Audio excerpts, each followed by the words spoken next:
It's my absolute pleasure to introduce Professor Antony Kunnan, currently specially appointed distinguished professor, City University of Macau, among other various roles he has all over the world. You really don't need my introductions. He's so well known, but he's the founding editor of Language Assessment Quarterly, the founding president of the Asian Association for Language Assessment, a former ILTA president, and in 2024, he received the ILTA Cambridge Distinguished Achievement Award for his outstanding contributions to the field. I just want to add that he's so inspirational for all of us, including myself, and I particularly like his story of how he went about starting Language Assessment Quarterly, the journal, which you can actually read in his interview published in LAQ last year. So without further ado, here is amazing Professor Antony Kunnan, who is going to talk about assessing language proficiency around the world, an approach to increase inclusivity and accessibility. Thank you so much for the kind introduction. I want to say thanks to CRELLA for inviting me, and I'm extremely sorry for all this delay and not being able to do this with the video, but I hope you can all hear me, and I will get started right away. So this project is called Assessing Language Proficiency Around the World.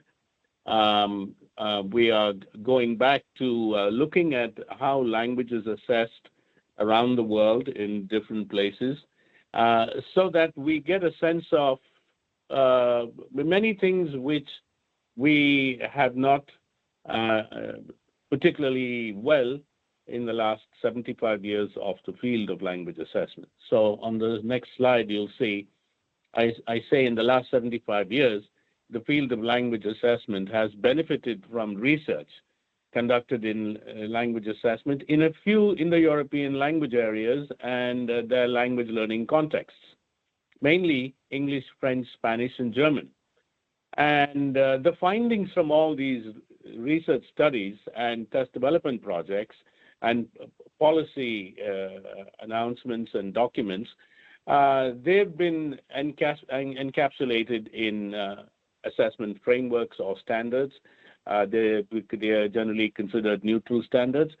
One example is the CEFR, which many of you are familiar with, and it's been used in Europe as it was meant for. It was meant to be a framework for the member states of the European Union, and it's meaningful for the European communities and societies and educational institutions.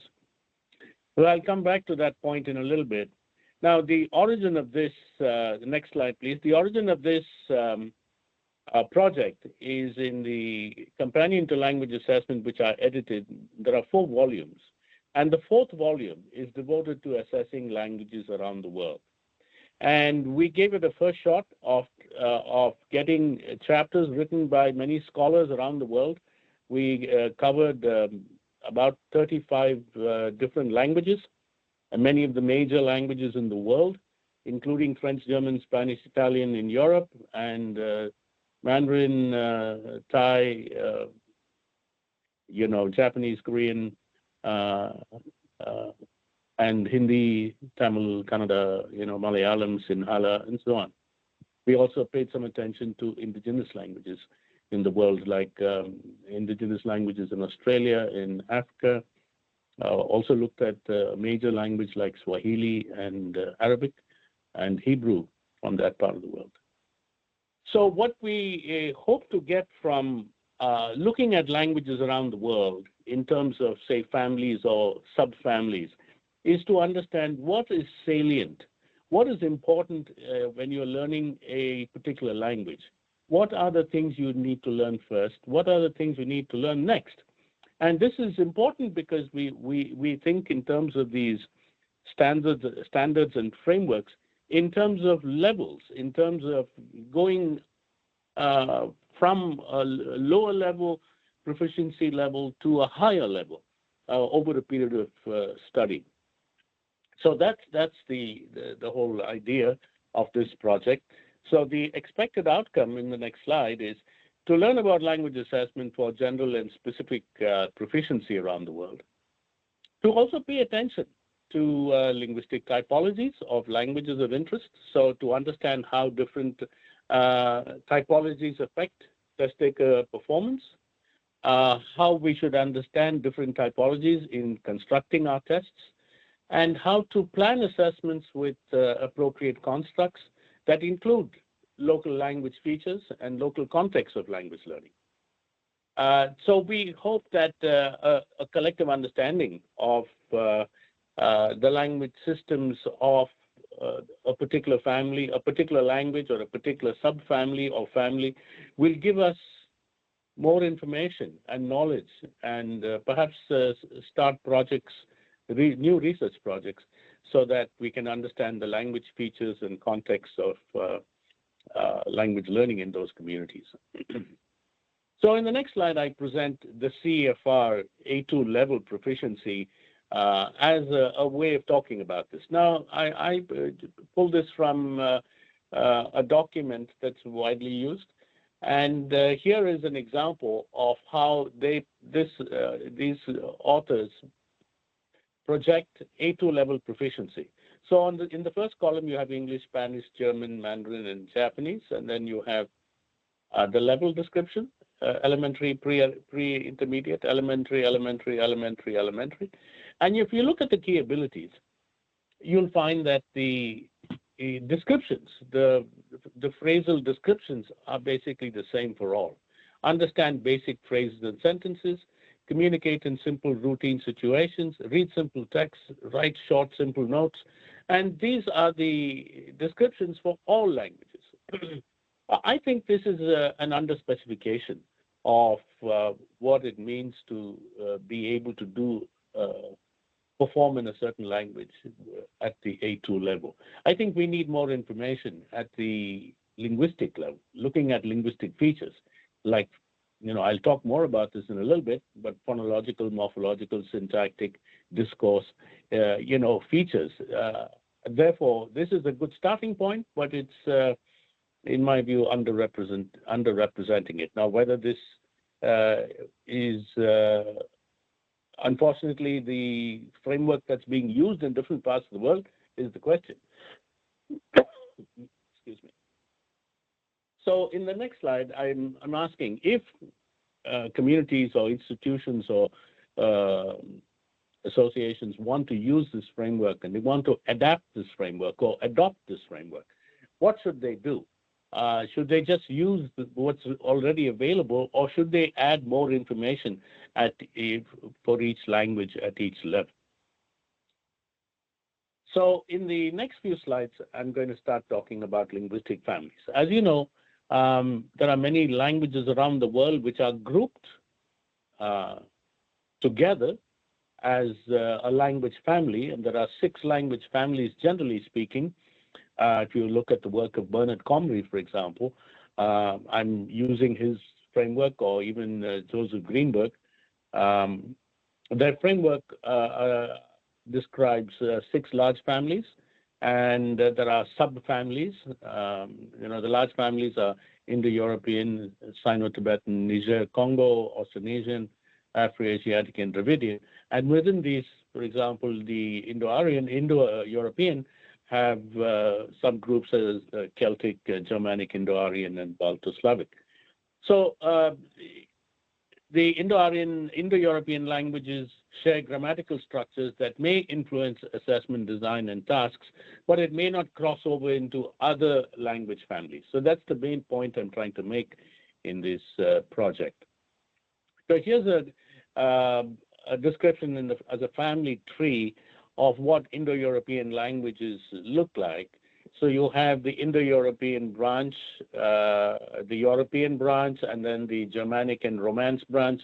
And on the left branch, you have Indo-Iranian and Indic going off into, say, languages spoken in South Asia, Hindi and Marathi and Bengali and so on. On the right, you have prominent European languages, starting at the bottom of the lowest branch, and Danish and Swedish and Dutch and English, German, French, Portuguese, Italian, Spanish, and so on. So this is one way of looking at different languages, or this language family and the sub-families. Here's another way of looking at it with a tree diagram, sort of, looking at Sino-Tibetan language family tree, looking at the languages like Mandarin and Hakka and Yu, and Tibeto-Burman as a different branch. Here's a third way of looking at it as a map showing some part of Asia where you have China, Tibet, Myanmar, part of Thailand, all of them belonging to this Sino-Tibetan family language. And if you look at Dravidian languages, you have the subfamily of languages in the south of India, where you have Kannada, Malayalam, Telugu, and Tamil, as you can see, with some other languages that are lesser well known, like Tulu and Kodoba, is spoken in smaller communities. Now, if you look at Malayalam, within India, Malayalam is a language spoken in the southwestern part of India, all the way in the south, as you can see. It's only spoken by 2.8%, 88% of the Indian population. And it's, if you look at the left map, you'll see that Kerala, it shows 97%. So 97% of the people in the state of Kerala speak Malayalam. So it's somewhat close to being monolingual when compared to the other states. And here's a map of Niger-Congo language families. So we are examining languages like Swahili, and is spoken in the east, like in Kenya, Tanzania, and Uganda. And then in the west, central west, where we are looking at Hausa and Yoruba.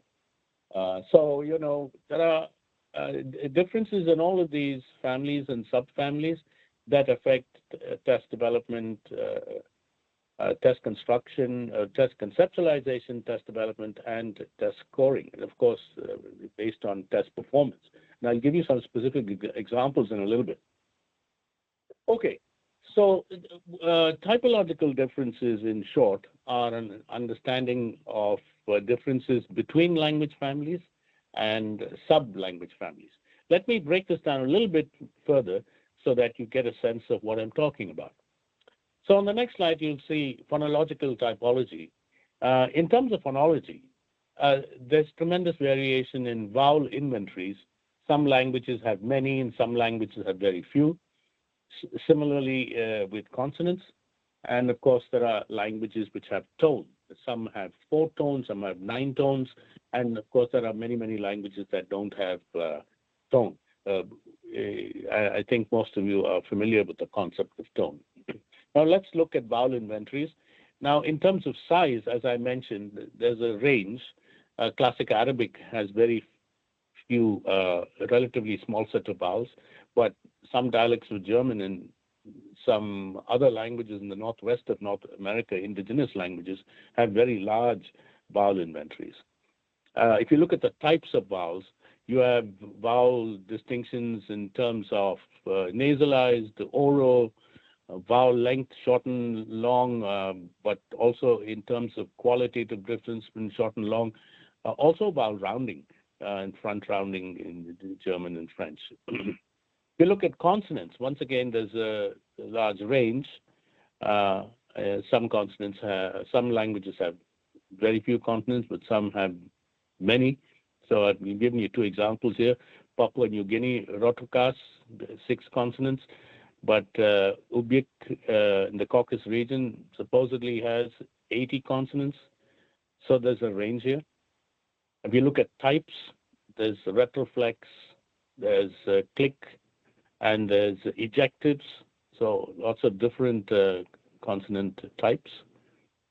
If you look at morphology, You have languages which are analytic, like Chinese and Vietnamese, and agglutinative, like Turkish, Japanese, Malayalam, and fusional.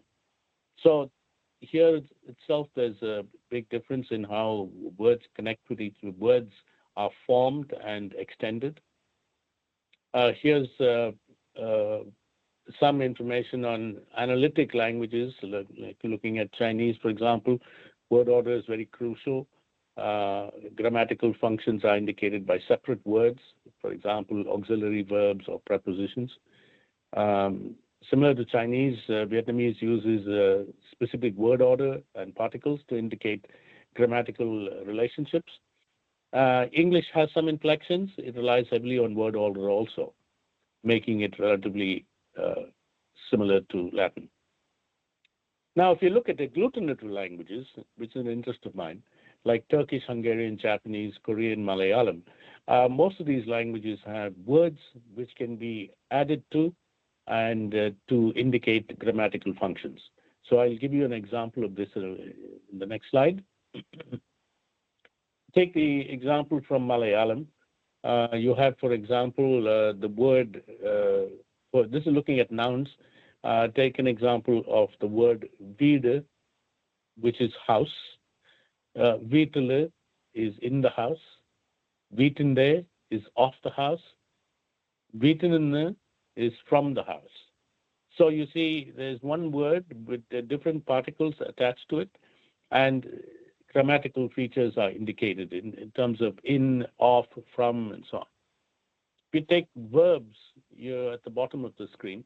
You have cheyuga, which is to do, cheyunu, cheydu, cheyan, cheynuan.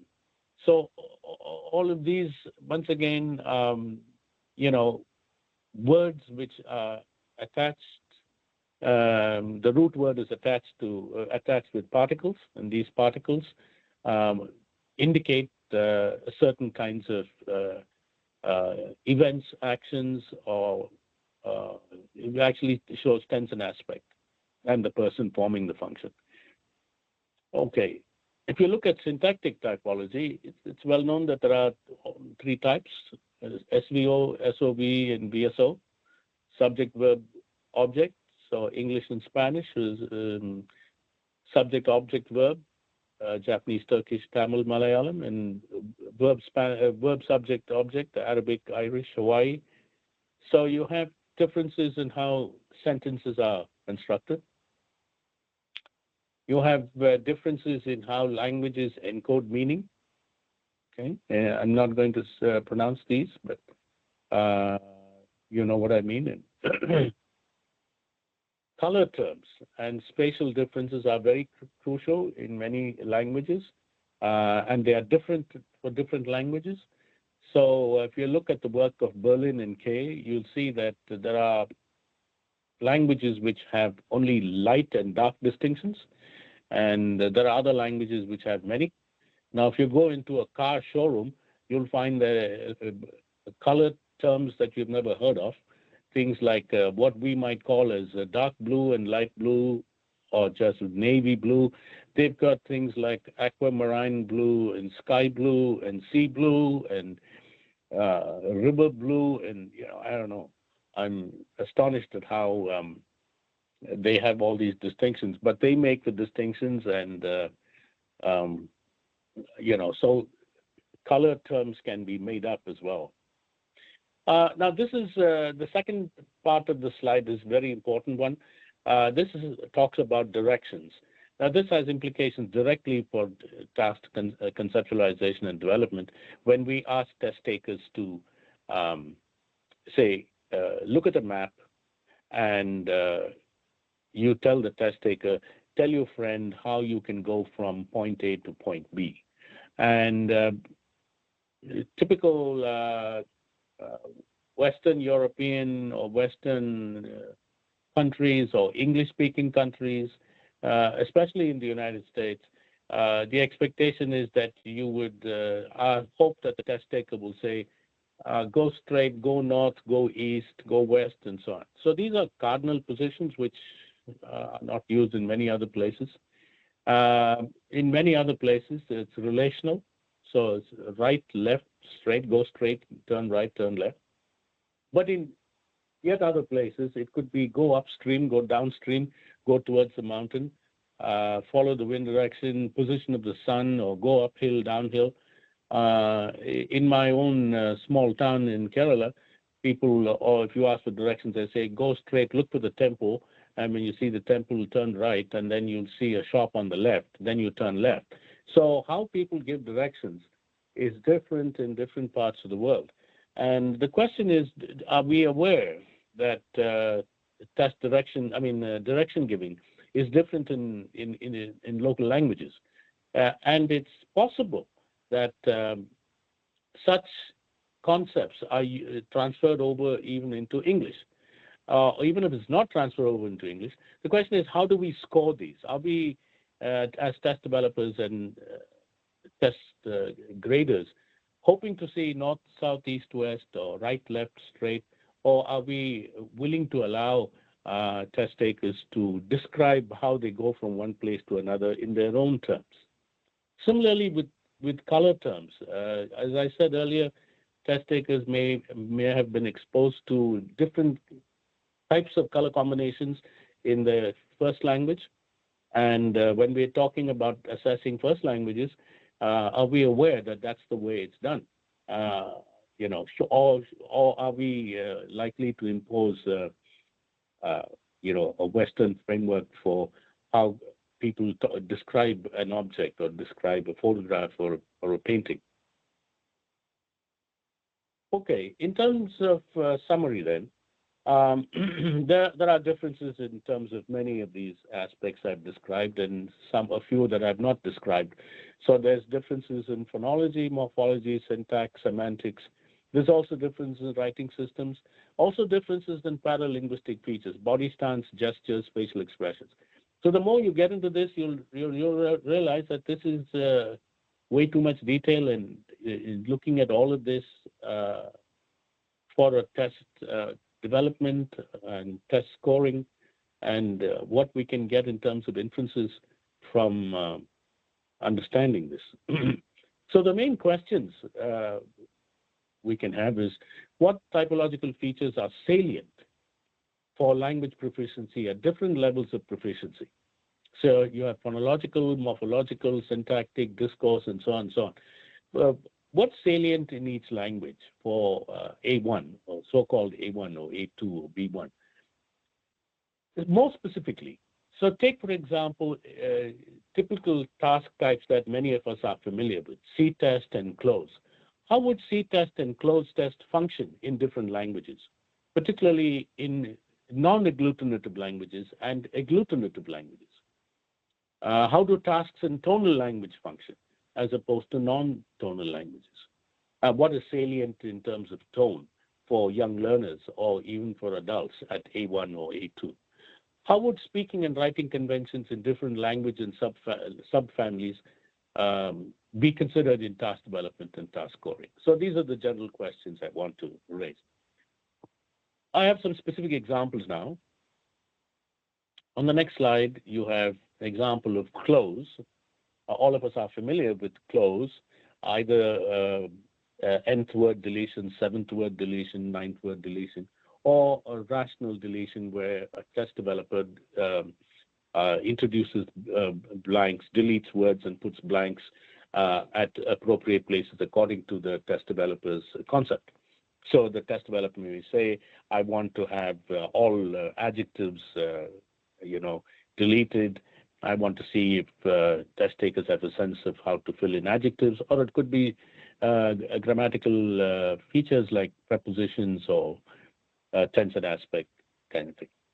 So here's one passage. I took this passage from a school textbook, and then this is actually a translated version from Malayalam. So this is the Malayalam version, which is translated, which is written out in Roman script, but it would be in Malayalam script. So it's the same passage. It talks about a kite snatched, one day a kite snatched a baby rat and flew up into the sky and so on. So you'll notice there are many blanks here, and you'll notice there are some blanks here. Now, you may not notice the difference right away, but if you just look at the Malayalam words, you'll see that some words are very long. And this is simply because of agglutination, as I mentioned earlier. So as a result, when you construct a closed passage, in English, the exact words for deletion were 18. There were 18 blanks. Okay? For the same words, in Malayalam, there are only 9 blanks because of agglutination. So you'll see immediately there's a difference in the number of blanks you might have. And you can do this with nth word deletion or with rational deletion, and you'll still have differences like this in languages which are agglutinative. And the words which are in blanks, or the blanks for which words have to be filled in, are also different in English and in Malayalam. So how do we assess a test taker who gets, say, 50% of the items correct in a closed passage in English as opposed to 50% in a Malayalam passage in those two assessments? And that determination is what I'm thinking we should be able to do, rather than just make judgments about performance on closed tests without thinking about it. Here's a second area I want to get into. These are dialectal differences, and you know that there are lots of dialectal differences in many, many languages. I mean, we think that languages are not very distinct, but they are quite distinct in terms of dialects, and these dialects may have grown over the decades or even centuries based on isolation, based on, say, rivers, mountains, lack of mobility, and languages have remained the way they are in different parts of even a single country. So take, for example, in Vietnam, which is not a very big country, but it's a long country, if you like. From north to south, there's many areas which were not easily, something that you could go into because of mountains and rivers, and also conflicts. So in the north, people Antony, claim can I that just check I've got the right slide, or whether I'm slightly behind you at the moment? I'm the dialectal differences on slide 31. Okay, sorry. Yep, let me move on. There we go. Thank you. Yeah. So you have northern dialect in Hanoi, central dialect in Hue and Da Nang, and a southern dialect in Ho Chi Minh City. So even in a country that's not very, large in terms of population, because of its geography, it has 3 dialects. But take, for example, a small state like Kerala, in India. Kerala is a very small state, but there are claims that there are 3 or 4 or 5 or 6 dialects in the language, depending on how you look at it. In terms of, and dialect groups, speakers of particular dialects could be regional, could be based on geography, it could be based on caste, it could be based on class, it could be based on religion. So there are different reasons why you have different dialects in many countries, and this is an important understanding. I'll skip these examples in English and go to another topic which is important in test development and scoring. And I'm saying dialects are also important in terms of test development and test scoring. Do we as test developers and test graders, are we sensitive to different dialects? And the same can be said about diglossia. Diglossia is a very important concept in linguistics or language use. In many languages, there's a very distinct difference between what they might call a high variety and a low variety, or variety 1 and variety 2. And variety 1 may be used for official documents, speeches, radio, television, newspapers, and so on. and it's considered this sort of standard variety in many parts. And the non-standard or local or regional or low variety, that would be the variety that's used for everyday conversations, informal settings, and some media conversations and so on. This is an example from Tamil in southern India, and there's a distinct difference between the high variety and the low variety. Now, what does this mean in terms of test development? On the next slide, you'll find that there are grammatical differences, vocabulary differences, and pronunciation differences in diglossic language situations. And I think there are other languages which are also diglossic, or at least exhibit very different language use or language features. I think German is one, Tamil, and Sinhala. These are good examples of languages with high amount of diglossia. Okay, so what does this tell us about test development? Here's an example from assessing Tamil, written by Vaijayanti Shankar. So you have the word, you have English words on the left in the first column, road, telephone, television, and teacher. And you have the Tamil high variety and the Tamil low variety as the second and third columns. So for road, in the high variety, you have salai, and for the low variety, you have road, which is a borrowed English word. Telephone, you have tolai pesi, and then phone. And television, you have tolai kachi, and then you have TV potti. And for teacher, you have asriyar, and you have teacher. So there's a difference between the high variety and the low variety. And the difficulty arises when we have tasks that require test takers, students, to speak in class. Most children who come from a certain kind of background, could be low caste, low class, or a certain religion, they might speak in the low variety. But the teacher might expect the high variety, which is supposed to be the formal variety, the variety used in academics and so on. So the difficulty arises in test conceptualization and test scoring, whether teachers and testing institutions are sensitive to the stark difference between the high variety and the low variety. Okay, there are other examples in terms of conversations. For example, there's turn taking, there's politeness strategies, there's topic management. These are all different in different languages to some extent. So turn taking, we know that through most of the research done by Manu Shegloff at UCLA and his colleagues, that in many cultures there's an emphasis of not having overlapping speech, or what we call interruptions.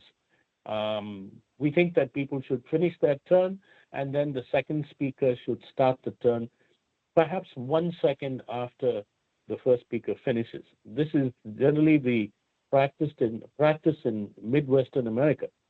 But similar research on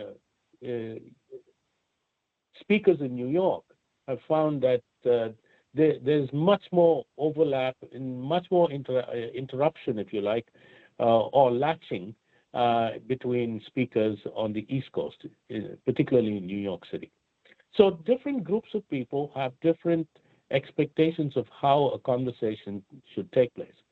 So this is important in assessing speaking with human interaction, where you have a human on the other end, maybe a teacher, maybe an examiner, and you have a test taker on the other side.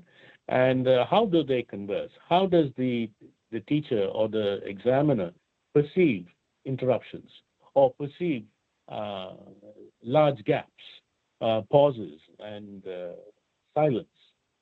This is important. I don't have to make this point more, elaborate on it. Similarly, you have politeness features, which are very salient in many parts of the world. In many languages, politeness features are very critical. People have written volumes on politeness in different parts, in different languages, particularly in Asia, in Japanese, for example. So words and phrases and sentences and how we say things to different groups of people is important. Whether you say it to elders, to professors, or you say it to your family members, or you talk to your children. So, politeness strategies vary, and words, phrases, and then, of course, there are paralinguistic features which also come into play with politeness features. On the next slide, we have narrative styles, storytelling, how storytelling cannot be seen as one way of telling a story. In many writing textbooks, narration is, described in a particular way. And we think that when people don't narrate in that particular way, maybe it's the person doesn't know how to narrate or is narrating incorrectly. And this is a problem, So our test development and test grading researchers and staff have to be sensitive to storytelling differently in different parts of the world in different languages. This similarly with writing. In argumentative writing, different ways of looking at it, rhetorical structures, directness, indirectness, linear, circular, and in narrative and descriptive writing, there's sensory perception, figurative language, color terms, spatial directional rules. So there's a lot of variation in how people write in different parts of the world. I won't say much about the contextual diversity because this is a whole different topic in itself, but just to make you aware, there are many, in many countries, language language may be different in different countries because in some countries they are mostly monolingual. Australia, Austria, Iceland, Portugal are good examples. Kerala is a good example of a state in India where most of the speakers are monolingual. Then you have bilingual countries, you have trilingual countries, you have multilingual countries. So the contact languages, the contact between languages alters language, both sides, both languages. And we should be aware of that. There are also other languages in play, like indigenous languages, endangered languages. So when we talk about assessing Hawaiian or assessing Maori, would there be a difference in how we conceptualize the test? This is something that's important to think about. So in summary, we have geographic and economic differences, we have social and cultural differences, we have linguistic differences, we have status differences, L1, L2, L3, SL, FL, those, and then lingua franca. We have educational contexts that are different. There are many levels, and assessment context and historical context. So I will move on from there and, just inform you that there are many other things also in play when we are thinking about developing a test. Oftentimes we may overlook these things or think they're not that important. Perhaps not all of them are very important in every context, but they're important in some context or the other. Direct versus indirect cultures. There are people who talk about how people write directly, talk directly, how in some cultures, the responses to questions or responses to ideas may be indirectly spoken but not directly spoken because it's considered impolite maybe to talk directly. So these are things that one needs to understand and take into consideration. I'll skip this as well.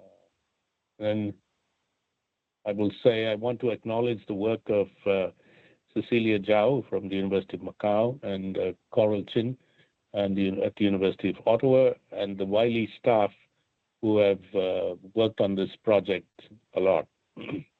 So I'll go back to the first slide just to give you a sense of what this whole project is about. We're trying to examine how assessment is done in many languages, which are in different settings. And through this, we hope that collectively, all of us who read this book will reflect and understand the different reasons why assessments in different parts of the world are different. And if they're not different and if they are similar to others, we want to ask, is it all right for it to be similar to, say, a CEFR, using a CEFR framework? You know, one of the things I'll end with this example. I was recently at a government committee in Thailand examining one of their tests.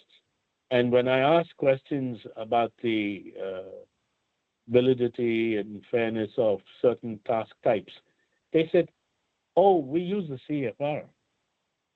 So the CEFR has become a sort of global symbol of, high quality.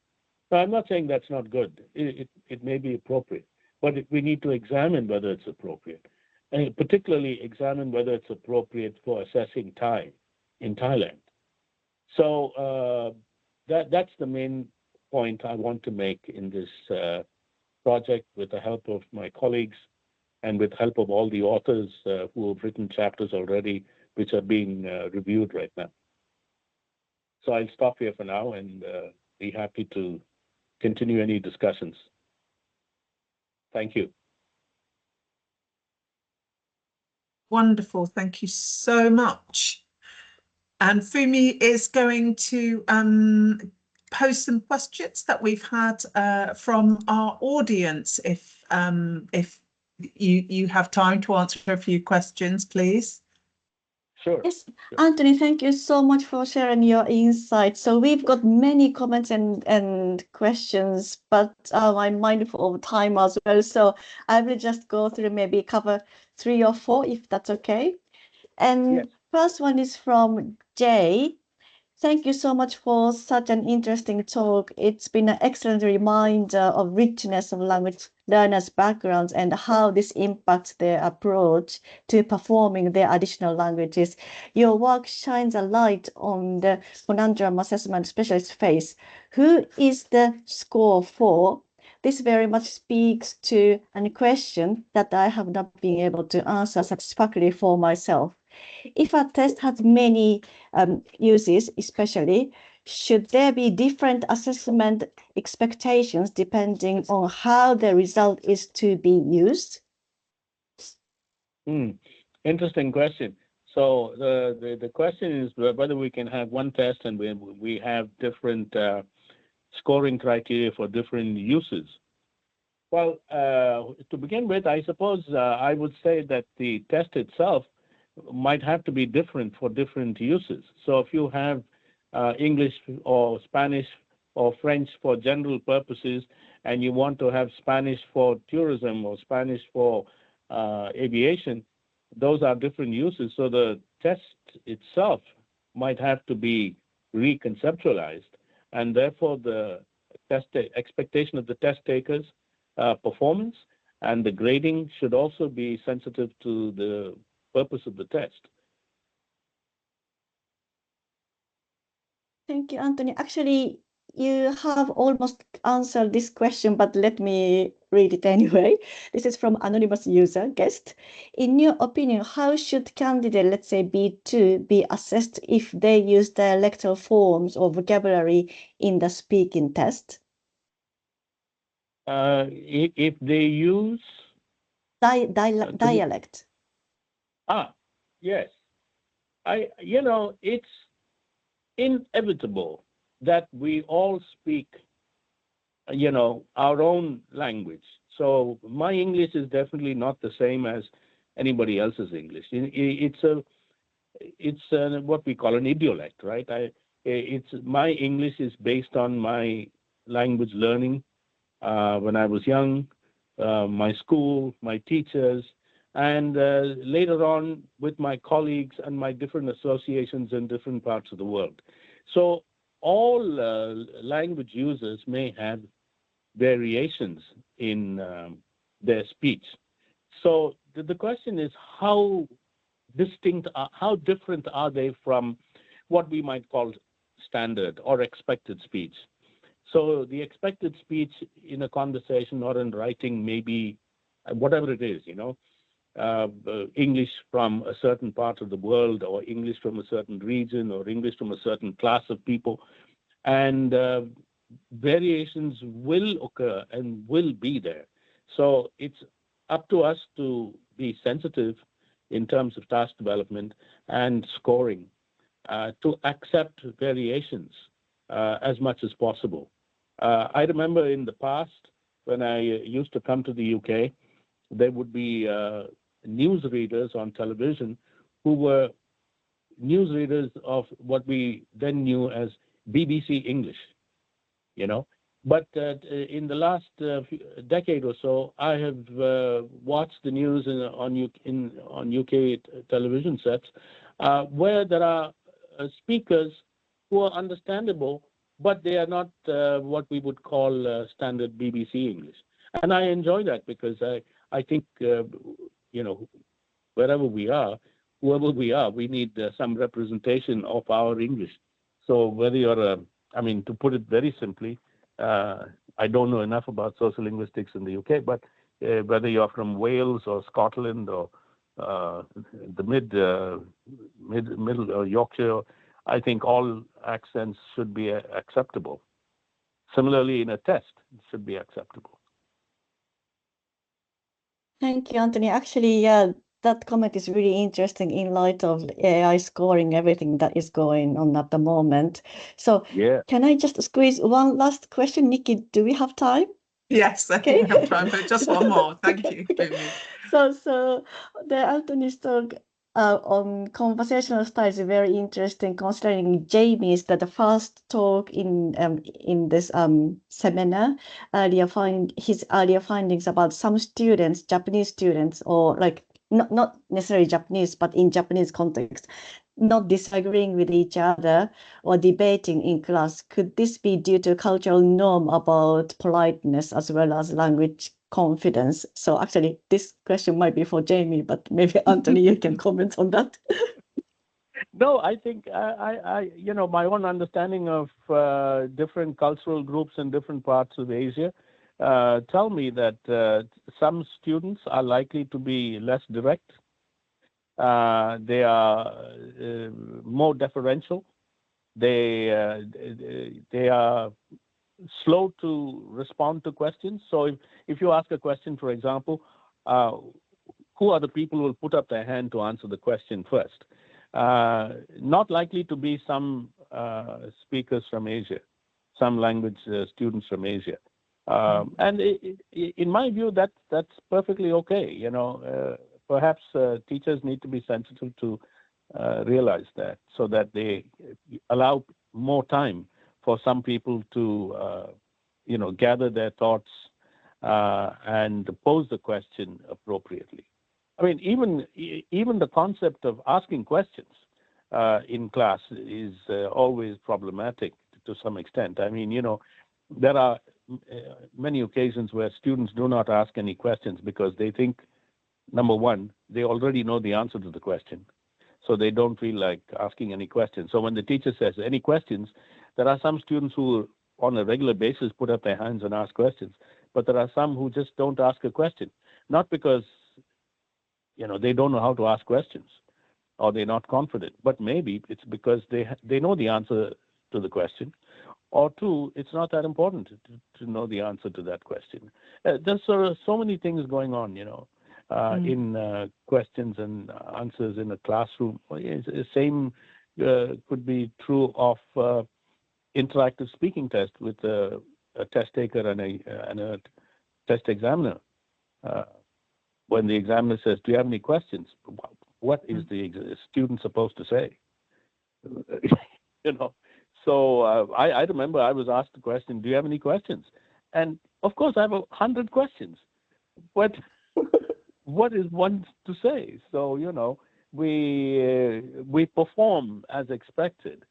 to say something like, no, I don't have any questions, or can I ask one question, when you may actually have 20 questions to ask. So we do this performance thing in a test because we are told that's the way to perform. And in real life, you may be totally different. So you're right in your observation that many Japanese or many Asian students may be more deferential, maybe less willing to speak and be as direct as many people expect. So yeah, all of those are possible. Thank you so much, Anthony. Thanks. Then shall I hand over to Nikki? Lovely, thank you so much.